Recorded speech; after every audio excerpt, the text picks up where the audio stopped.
Hey everybody, Vicarious Viking here with another Binding of Isaac Rebirth update video for you.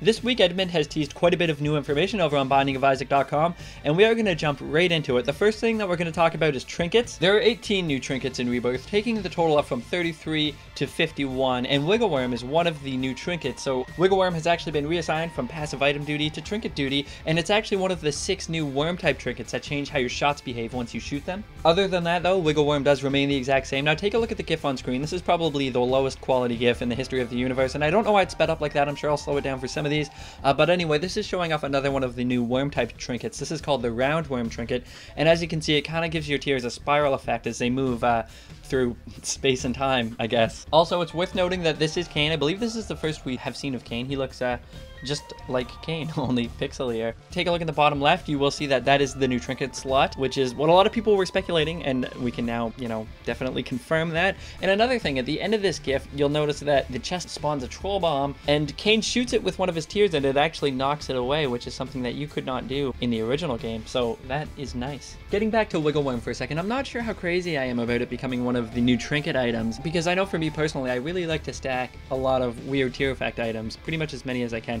But I'm sure in the grand scheme of things, it really doesn't matter. I mean, there's going to be 450 plus items in this game. I'm sure that will give me plenty of different tier effect items to stack. So Wiggle Worm isn't the only item to get reassigned in Rebirth. The Polaroid has actually been upgraded to an item, which is, well, great. I mean, now you can murder your mother and still have cancer when you're done. There is a sentence I never thought I would ever say, but there it is. There's a few subtle changes to some other older items as well, and even some visual makeovers. Max's head is now Cricket's head, based on Danielle and Edmund's newest cat, Cricket. And with that, let's move on to the next part of this update. Another big makeover in Rebirth is the map. Up until now, all that we've seen is this very small, pixelated, blocky, not very impressive looking map in the top right. It turns out Edmund was just toying with us, and that is only the mini-map. There is a full-sized map in Rebirth. Pressing the map button once will display it in the top right corner of the screen. Pressing it again will turn it off, and holding the map button will actually make it transparent. So let's take a closer look at this map, shall we? Computer, zoom in on map. Processing. Processing! Thank you, computer. Now, as you can see, the map icons are a lot clearer on this bigger map. You can see the item room on the left-hand side. After that, you can see the health icon. That room up at the top, I know we've seen that checkered board pattern before, but I don't believe we know what kind of room that is. And you can see the boss room on the right-hand side, and it also has health in it. Now take a look at the shop room at the bottom. This is cool because it shows that there can be up to 4 icons for a room. The first icon, I'm sure, is just letting you know that it's a shop. The second and third letting you know that you could get a bomb or a key there. And the fourth letting you know that there's a pedestal item in there. Another use for this new map button, by pressing and holding it down, you'll actually be able to toss all of your held pickup items down on the ground around you. Your trinkets, your cards, your pills, stuff like that. That is, of course, with the exception of the tick. Let's take a look at another still from this GIF. This shows the pause screen, and it also shows your character stats. They show you a couple more this time around. Starting with the one on the top left, the one that looks like a foot, that's your speed. Below that is going to be your tiers or your fire rate. Below that is your damage, and then the one on the top right is your range. Below that, I'm pretty sure, is going to be your shot speed, which I also believe is supposed to play a more important role this time around in Rebirth. And then below that, we have what I'm pretty sure is your luck, as it is a 4-leaf clover. I think this screen will be a really cool place to put another stat that I'm going to call Faith, which was the name of like a pseudo stat in the original game. It wasn't really a stat. But anyway, in the original game, you could get items that increased your chances of getting a deal with the devil, and I think you were at least supposed to get items that could increase your chances of getting a deal with the angel, but it never really happened. I'd like to see items that increase your angel room chance in Rebirth, and I'd like to see a stat that tracks how likely you are to get either a devil room or an angel room based on the items you picked up. And you could represent this with, like, you could have like devil horns on one side and then a halo on the other side, and then just a little arrow leaning towards either two of these icons, depending on what items you picked up and how likely you are to get either of these types of rooms. I think that would be really neat.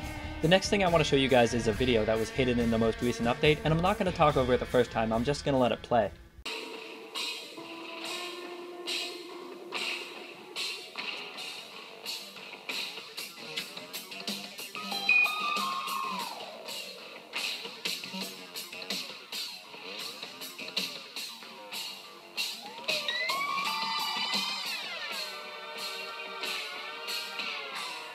Pretty trippy stuff, right? So there's a lot going on in this video, probably more than you would notice the first time watching it. For one, take a look at the fireflies. They just look absolutely great. I love the lighting that they provide. I think the real-time lighting in this game is going to really bring it to life and just make it look all the better, right? Now take a look at Isaac. You can see that he has a little planet jammed in his head, small rock, and kamikaze, and you'll notice he has some pretty funky looking hypno-goggles on his face. Now I'm sure you noticed the music pick up tempo as Isaac moves faster and faster, but what you might not have noticed is that the fireflies themselves move faster as Isaac increases speed. So what I think this means is that this is a new item that has a really interesting effect on time in the game, where enemies and projectiles and stuff will move really slowly when you're not moving or when you're walking at a slow pace, and get faster and faster just based on the speed that your character is going, which sounds really cool to me. Another thing this video showcases is the analog support in the game now. In the original game, you could only move at one speed. In this game, you'll be able to walk and run and everything in between, and I couldn't help but notice that there's really nice animations for all of the different movement speeds that Isaac has, which is awesome. Okay, super duper, that's gonna do it for this update, everybody. I want to thank you very much for watching. If you liked it, please leave a like, as it does help out quite a bit. And if you'd like to see more Rebirth update videos, you can check out my channel. I have a bunch on there. And if you'd like to be notified of when I come out with new ones, you can feel free to subscribe. I'd love to have you. My name's Vicarious Viking. You guys have a great day, and I will see you later.